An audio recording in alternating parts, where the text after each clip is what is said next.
just pretty simple. What we're learning is a brand new word, keyword. This is being called counterculture. And what does it mean to counter something?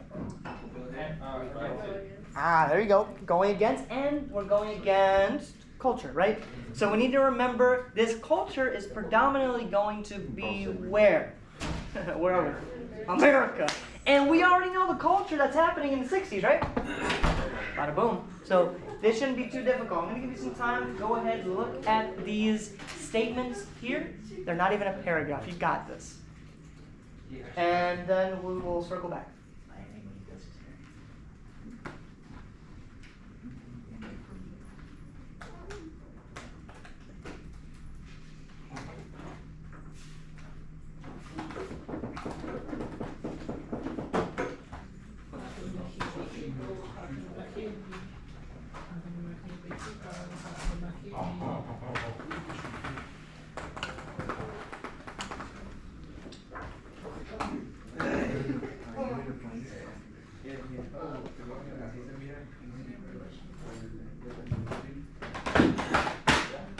Hold on. Sir. Why gotta break things? I thought you would do that to your laptop.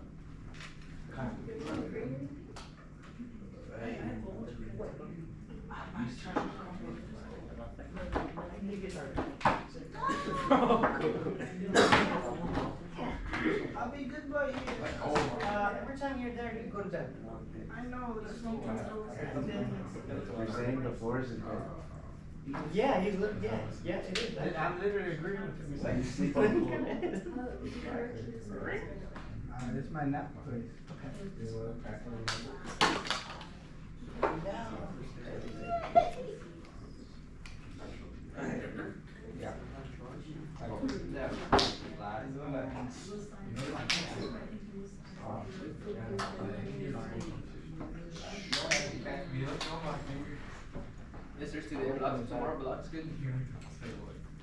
I think, yeah.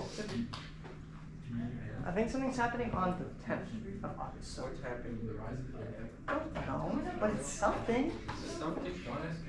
But it has something to do with us because have we ever been on a trip? No, they never will because they hate us. They don't like the 11th grade at all. I would like to go on a trip. We're done. I still don't know why words come out of your mouth sometimes. No idea. He's crazy. I wonder what's going on in his mind. I don't think anyone wants to know. He's a wonderful teacher. I don't think anyone wants to know. Alright, anyway. When we discuss counterculture, I want to make it very, very, very simple. First off, we already know that it's going against something. And if we're going against, we should already know that what's been the culture from America since the 1960s, well, actually 50s. Burgers, barbecue, brisket.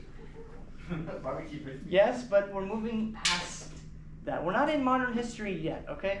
Right now, we should know that my whole unit has been about what so far? No communism. Communism, bad. And we gotta destroy communism of what? Absolutely. This is what is happening throughout all of this unit. And even though we're still talking more about civil rights, we've gone past our wars and all that stuff, so we should have an understanding at least. Now, anyway, we know JFK blown away, 1963 in Dallas. A big part of his presidency was making sure that there would be some civil rights for who? People. Minorities, and more importantly, there's other people that are struggling as well. Is it just minorities? No. What are some other minority groups that we know of today? Because they exist back then. Maybe Jews, immigrants, yeah, okay. Oh, wait, black and Vietnamese. Well, we got that down. We got that one. Not poor people. I don't know about that one. I don't know that one. Maybe. Yeah, but I'm thinking more towards gays. Gays? Yeah. LGBT, all those people. They're fighting for their rights. Also, farmers, kind of important as well, because they don't have any freedoms. Well, they have freedoms. It's just their job sucks. What's up? They had gay people? Yeah. Oh yeah, Jeffrey Dahmer. Right. That's crazy. I mean, yeah, if you want to think that. John Gacy too. But also, this stuff existed prior, way back then. But if you want to think about, when it started popping off, I guess, would be around Germany, World War I. After World War I, Treaty of Versailles, you start seeing a whole lot of gay, trans, all that stuff. True and real. Go with that. Now, with Kennedy now being assassinated, we also know that during this time there is a war that is occurring. Not the Korean War, again, forgotten war. Who cares too much about that? There's another war that's happening. We talked about it. Vietnam. Boom, Vietnam. Now, how do Americans at first feel about Vietnam? Good. And we're going to continue this stretch. Because when we're talking about Americans, we're mostly talking about old heads. People who are real old. All the old people. Nobody likes them. Maybe. And who do you think doesn't like old people? Young people. Boom, there you go. When's the last time you wanted to listen to someone who said, back in my day? I'm telling you, the second someone says that, I'm like, okay, here we go. Here we go. I gotta listen to this stupid guy talk. Oh, great. Nobody wants to hear that at all. Young people especially don't want to hear that. So this is where we start seeing Americans coming out, by older Americans, ones who are voting for the president, right? They're coming out, they're saying, yeah, we gotta destroy these communists, we gotta kill them, we gotta remove them from the planet. But we already know, how is the government doing at telling us about the Vietnam War? Are they being so truthful? No. And now when we talk about young people, do they like being lied to?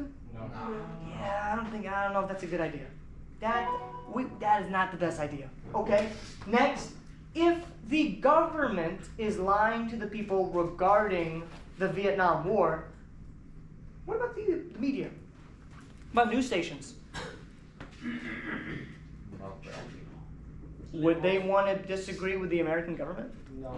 And also, would they want to disagree with the American government at the time of war? No.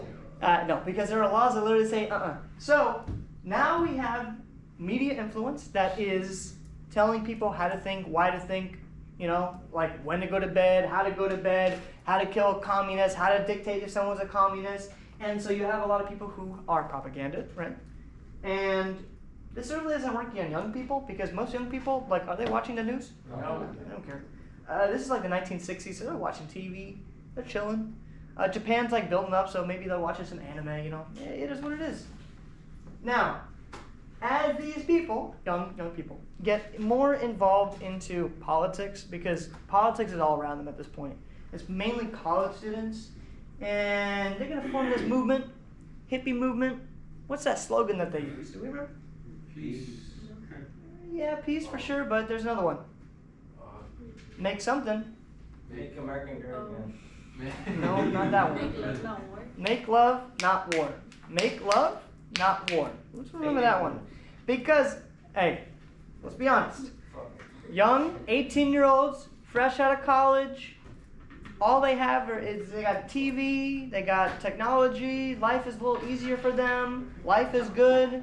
There's one simple thing that most of these students are going to do. Okay? Yeah, it is what it is. Now, with these students that are now having sex, they're doing drugs, they're chilling, they're making love, not war, who's going to be pissed off about this? Older people. And guess what? I wonder is the president old? Yes. There you go. So who's the president going to start? Targeting? No, well, I won't say target, but I'm saying who is the president going to want to make happy? The people that voted for him, right? So now Nixon, who's involved in this, is going to start seeing that these younger Americans are going against the grain, they're having this counterculture, and they're going to start doing a lot of these protests, which then turn into riots, which means that Nixon now has to enforce what? Boom. Meaning, if anyone does any of these protests, maybe throw the book at them, right? Make them an example, so that people start not doing what? Hey, strength through fear, right? If you want people to stop doing the bad things, then put them in jail for a very long time. And then all of a sudden, crime goes down. Crazy. But hey, does he think that's going to really happen? No. Not really. Doesn't Russia have like one of the biggest nukes?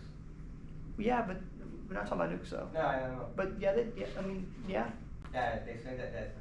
Yeah, the Sarabamba, Yeah. Yeah, but we probably have way better ones. I mean, they can't even defeat Ukraine, so I would assume that we could probably evaporate Russia if we want to. Hopefully, that is. Anyway, now we move a little bit further into some people. We're still talking about what war again? Perfect. Nothing has changed. Okay. Yeah, we're not talking about Korea because who cares? The last 3 years. Vietnam was like over 20 years. People are gonna remember Vietnam. Now, we are looking at document B, C, and D, which are talking about main people. And let's kind of do a little bit of investigation to help. First out, my title for B. Who's talking? What? Students? What? Teachers? No. Keep reading.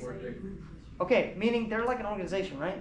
Now, let me tell you this. I'm not trying to be rude, but when's the last time students of a high school have protested against a war? Never. Never. Okay, so we can assume that these are not high school students, but they are, Representative. No. they're students. Leader. They're not leaders, they're College students. College. They're in college, because they have a little bit of a bigger voice since they can vote now. Okay, then we have Muhammad Ali, come on, famous boxer. And then we have a professor, his name is Ross. And we already know professors, okay, middle age, he's around like 50, 60. So we can assume he's old, meaning, does he like young people? Keep it general. Even if that sounds rude, who cares? You want the answer to be correct. Anyway, take some time, go ahead, read those there. We'll come back and discuss, okay? We'll make sure we understand what's going on.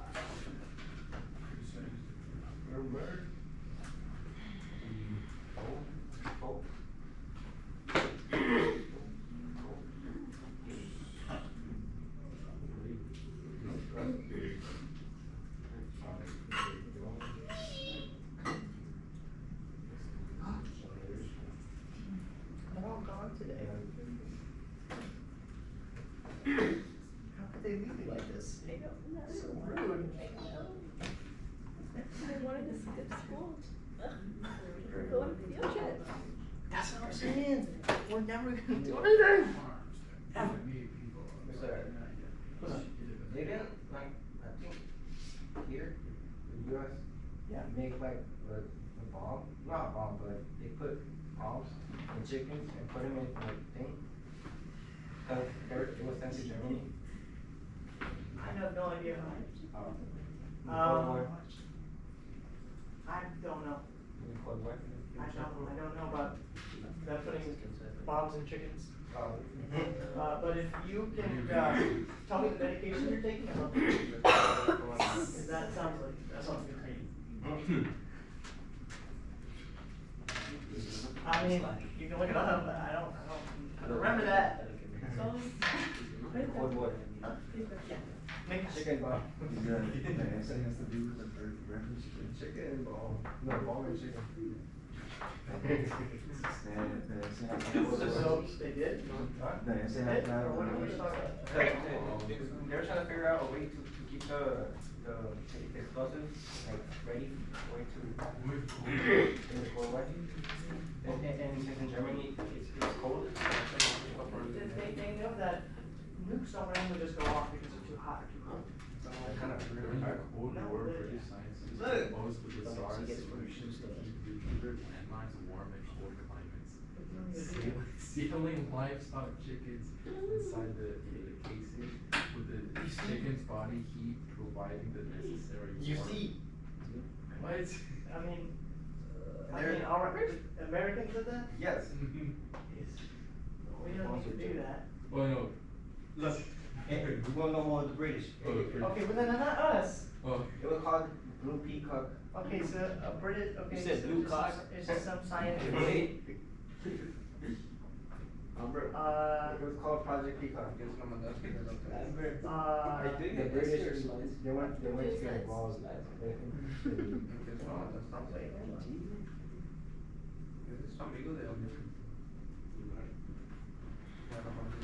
Abandoned. About to follow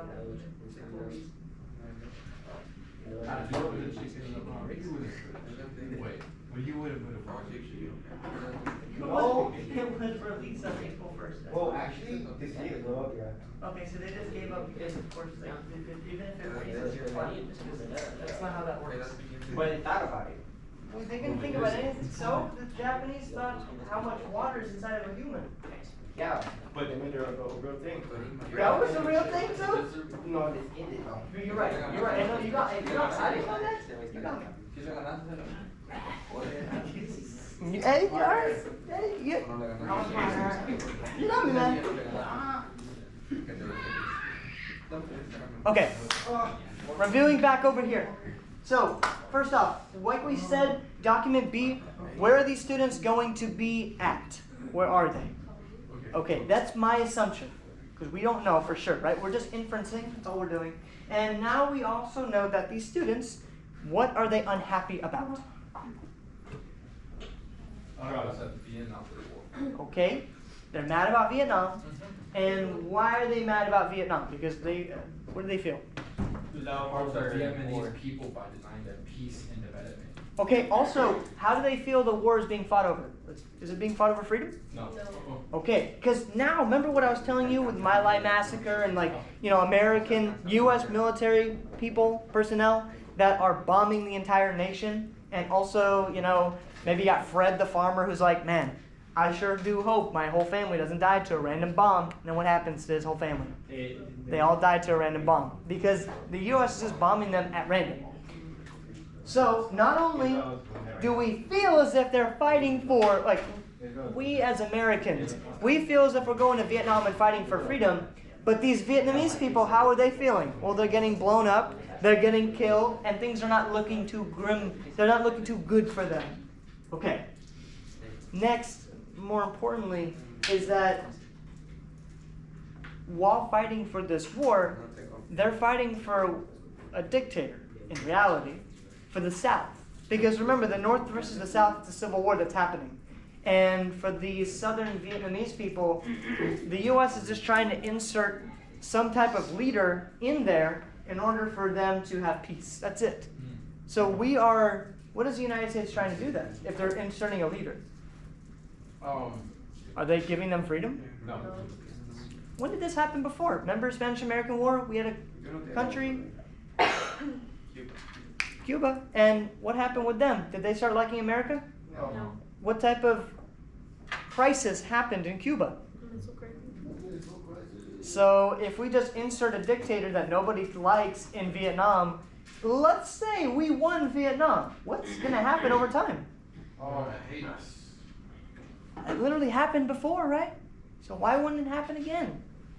Okay, so now we get that, and these kids are pretty mad about this stuff because would you want to go fight in a war for no reason and just randomly die? And nobody wants that. They're like, what the heck are we doing here? Okay, Muhammad Ali. This is pretty simple, straightforward. We already know, famous boxer, right? So he has a name to himself and he has an audience. Also, he's able to, make a speech out there because he literally he's got cameras all around him. What is Muhammad Ali pissed off about? He's pissed off because they're like, why would you go fight a war if black people don't even got racist?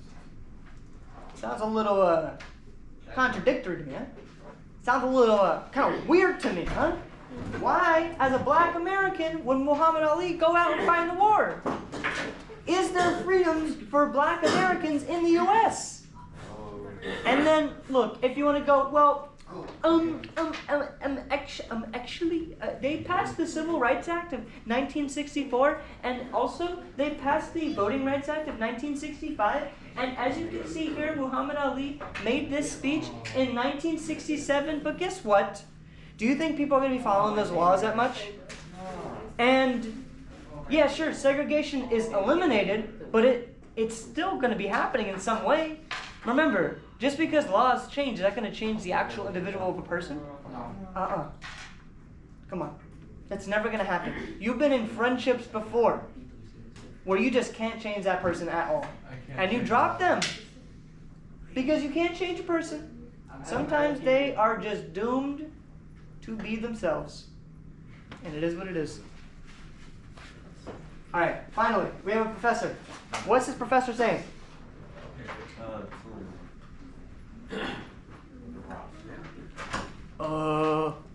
Who's this professor mad at? Younger kids? Why is he so mad at the youth? They all like war. That's one, yeah. Well, haven't you, look, we've all heard this. Haven't you heard the stupid saying, oh, pull yourself up by your bootstraps, or oh, back in my day, I ate dirt for breakfast because I was fighting in the trenches, and I made sure that I fought for American values, and I made sure that the dirty communists would never take over America. Why can't you do your part, young America?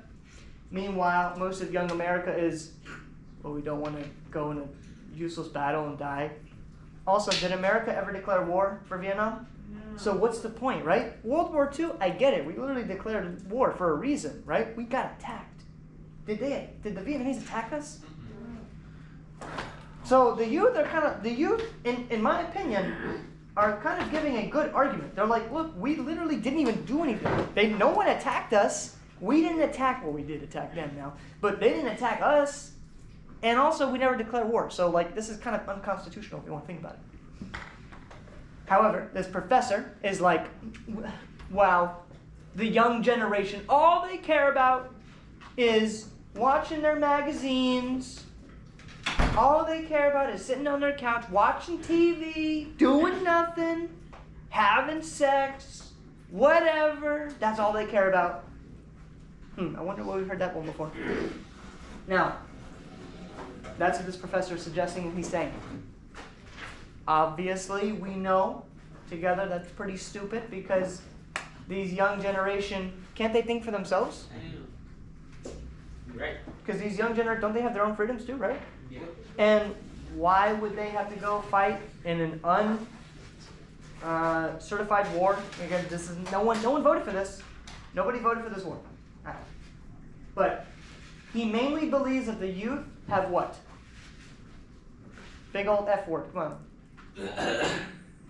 Fallen, but like another one. Like a simple word for doing bad. They failed. We're failing. We're failing the future generation right now.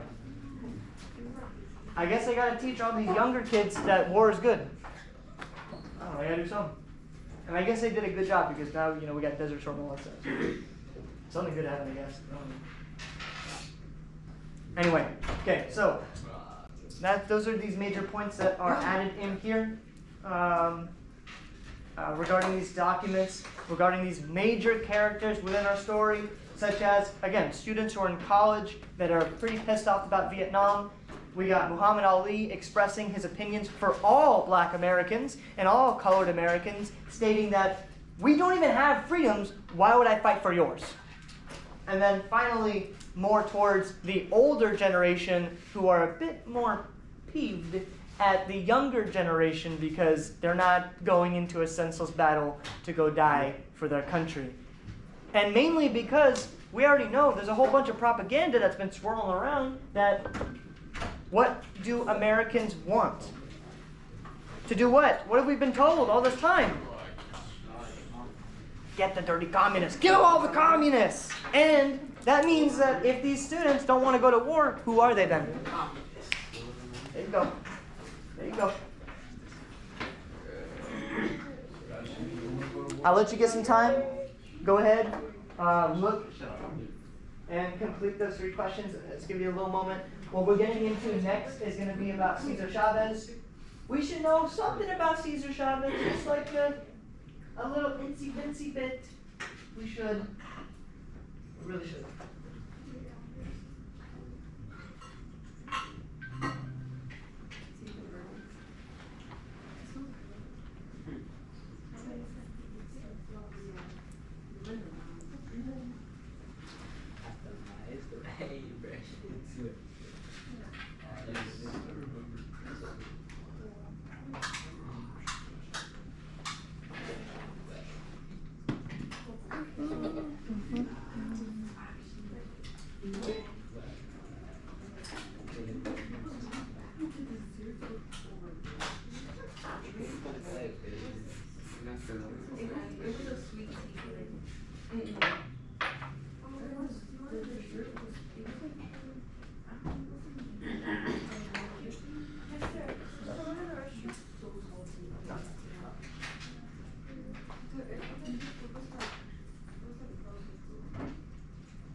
Take a pass, I got you.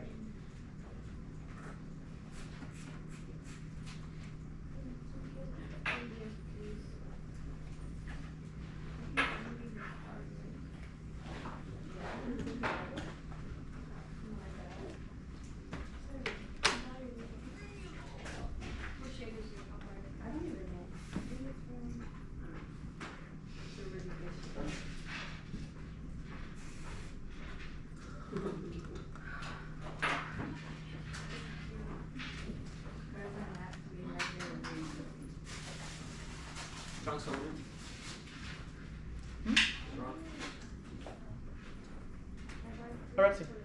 Get that? Oh. No. Okay. Oh, okay.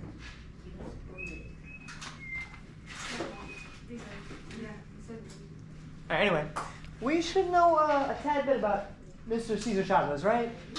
Something more than just the fact that we get a day off school, right? Please? Yeah. So what is Cesar Chavez? He helped farmers. That's a huge one, thank you. What else did he do? How did he help farmers? 'Cause that's a big one.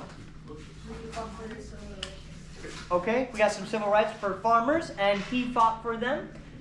Let's keep it very simple. If he's fighting for civil rights for farmers, that means people who are working, right? So let's think of some easy, simple complaints that people have about working. What are those? Boom, easy. What's other ones? That's one. Bad conditions, thank you. What'd you say? I heard something. Bad working conditions. Yeah, okay. Bad working conditions, right? What? Huh? Terrible bosses. Getting overworked. Yeah, for sure. Maybe they were told to produce like way too much, right? And they can't really do that because they only produce so much. Major important ones though, working conditions and wages. Let's be honest. That's really what people care about. When you're signing up for a job, you kind of care a lot about the wages, right? Yeah. And you also care about when you go and step into that interview, does the place look nice? That's the two most important things people care about when going to a job. But, okay, perfect, thank you. Now, I just got this small thing about Cesar Chavez to get us, in the groove of understanding. If we have any confusions as well, just note that I have some notes underneath that video, so you can always watch the video again, and you can also have notes there for you in the exemplar as well. So, let's take some time. I just got a 2-minute video, that's all that's here. Let's see more about who this Cesar Chavez guy is, alright? This is Caesar. Wrong Caesar. Chavez. No, not him. Cesar Chavez. Not him either. This is Cesar Chavez. You know, the one who was born in Yuma, Arizona, worked in the fields, joined the Navy, started a family, and because of his life's work, ended up with his own national monument. A Presidential Medal of Freedom, Time magazine cover, statues, murals. The man has lots of murals. A Google Doodle, his own holiday in 3 U.S. states, Apple ads, stamps. Do you have a stamp? You don't have a stamp. Libraries, schools, parks, streets, highways, and a naval ship, all named after him. A ship? Yeah, a ship. And when people compare him to famous Americans, they use words like inspiration, pioneer, luminary, legend, hero. But why? It all started with a grape. Well, lots of grapes. All of us are looking for a union for farm workers. Cesar Chavez fought for farm workers' rights to a fair wage, lunch breaks, bathrooms, and access to clean water. He had a vision of equality and social change for all people, and some people agreed. Our separate struggles are really one, a struggle for freedom, for dignity, and for humanity. We are together with you in spirit and determination that our dreams for a better tomorrow will be realized. In 1962, we co-founded a group that became the first successful farm workers union in American history, steadfast in nonviolence. He marched with supporters 340 miles to the state capitol and completed a 25-day water-only fast, all in the middle of a great boycott that swept the nation for 5 years until victory for thousands of farm workers. Cesar Chavez continued his fight for farm workers until his death in 1993, but his message of nonviolence, unity, justice, and the rights of all people continues on today. He's Cesar Chavez, an American, a hero. You can honor him. And we should know that boycott, what does that mean?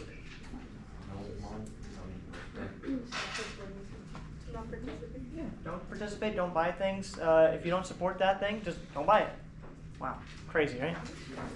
And this is where you can start getting your actual effects. If you want actual change, protesting is one thing. I mean, come on. There were civil rights protests forever. You start affecting people's wallets, you start affecting people's bottom line, their money, that's where you start getting change. And it sounds depressing and dystopian, but that's reality. And that's what Cesar Chavez did.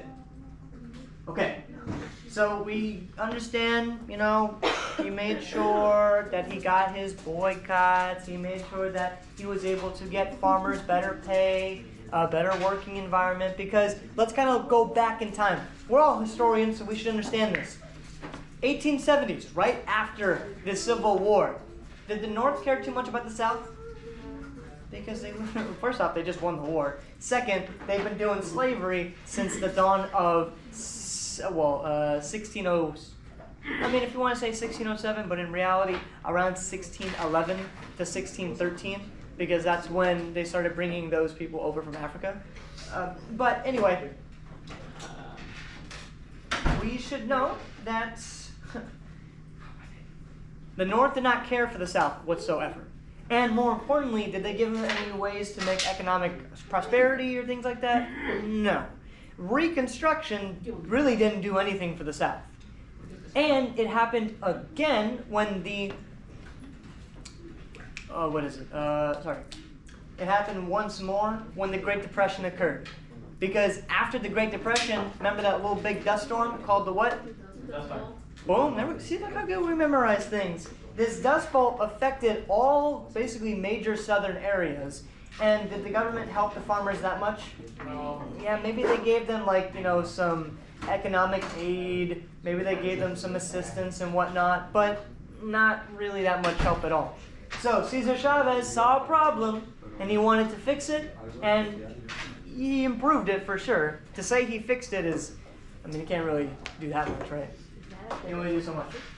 I'm actually doing my work. All right. I'm ahead. Now, for document 2, because I know we're almost done with class here, but for document 2, not necessarily important. It's just there to show you that with civil rights, it's a branch. It's like a tree. With one civil rights movement, you have the roots, right? The MLK, like the big guy. Because of MLK, and plus MLK wasn't the first one, right? You had Booker T. Washington. You had W.E.B. Du Bois. Or Du Bois, if you want to be like this. But it's Du Bois. Alright. Ending for this is pretty simple. There's our exit ticket, which is predominantly going to be about a riot that ensued for gay rights. And this is pretty simple. Don't overthink this, please. So what happened was, there was this gay bar that was operated by the mafia. And the mafia operated this, gay bar. And the mafia operated this because they wanted to make sure that these people had a safe haven to go to. Also because the mafia, they love, and they're willing to pay for that privacy. So, over time, these patrons, who are mainly gay Americans, they can't afford this stuff because the mafia keeps, increasing this stuff, and to the point where it's just not fair, right? It's just like, come on, yeah. So the police soon find out about this place, and they do a raid. And as they do the raid, obviously no one knows that this is going to happen. And the main people that are there are gays, which, by the way, is illegal in the United States, and it was illegal until 2015. What was gay? Like Gay, just gay. Yeah, being gay? yes. Oh, but didn't you say that that. 2 sexes. No, yeah, no, but didn't you say that South America was getting the rights for them? I mean, not get the rights though, but I mean to help protest. Oh. But it became a states' rights issue. So if you want to say that every single state respected it, no. There were some states that were fine with this stuff, others that weren't. Was Texas one of them? That didn't like it. Yeah. And because of 2015, because of that court case, now gay marriage is legal, so it's not a crime. Anyway, police find out about this stuff, so this place gets raided, and now people get a little bit angry by the people. I mean, these gay people, they're getting pretty pissed off because now the police are here, and all they want to do is just chill in privacy. So now the next thing that happens, a kind of riot starts breaking out. Gays are fighting the cops. There's a fire kind of ensues, and this fight takes place outside. Now, mind you, all of this is being recorded live, by the way, because there's TV's new channels, right? They're recording this.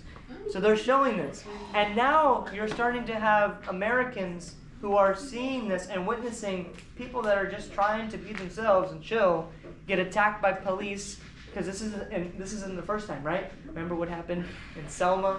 There's a lot of things happening with civil rights. Remember, a church just got blown up randomly, and a few kids died as well. That was Martin Luther King, right? And then we had the March on Washington. All those things. I recommend watching Selma. That does a whole lot of justice for civil rights. Anyway, but now Americans across America are going to start seeing this, and they want to protest as well, because a lot of gay Americans are going to say, hey, you know, these people stood up for what they care about, what they love. I should probably do the same thing for myself.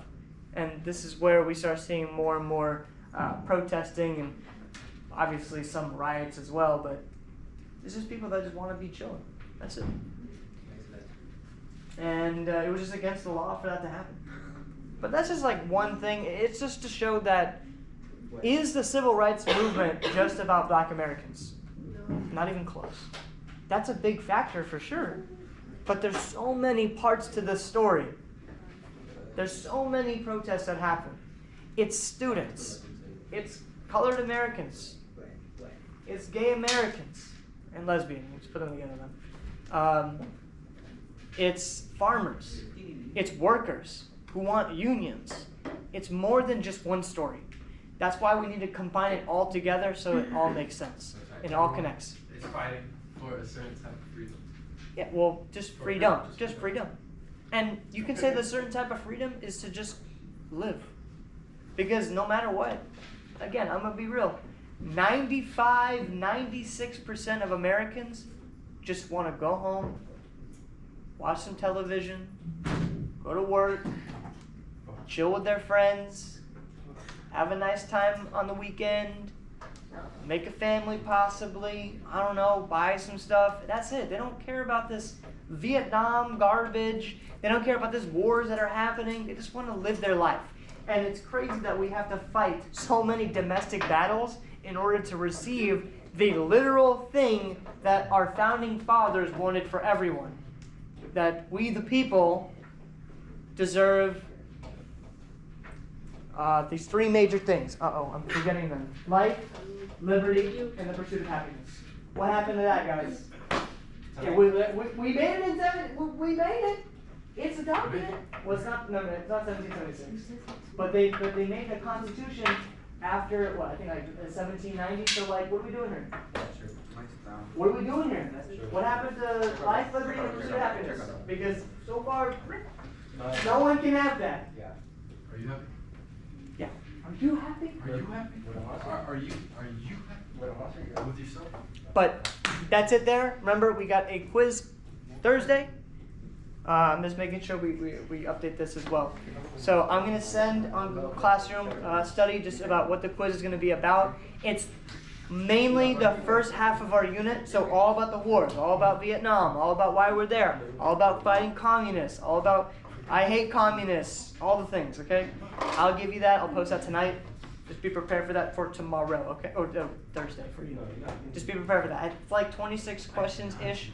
I think 25, 26. No FRQ, just questions. Okay? You're good. If you need time to complete it, do not worry, okay?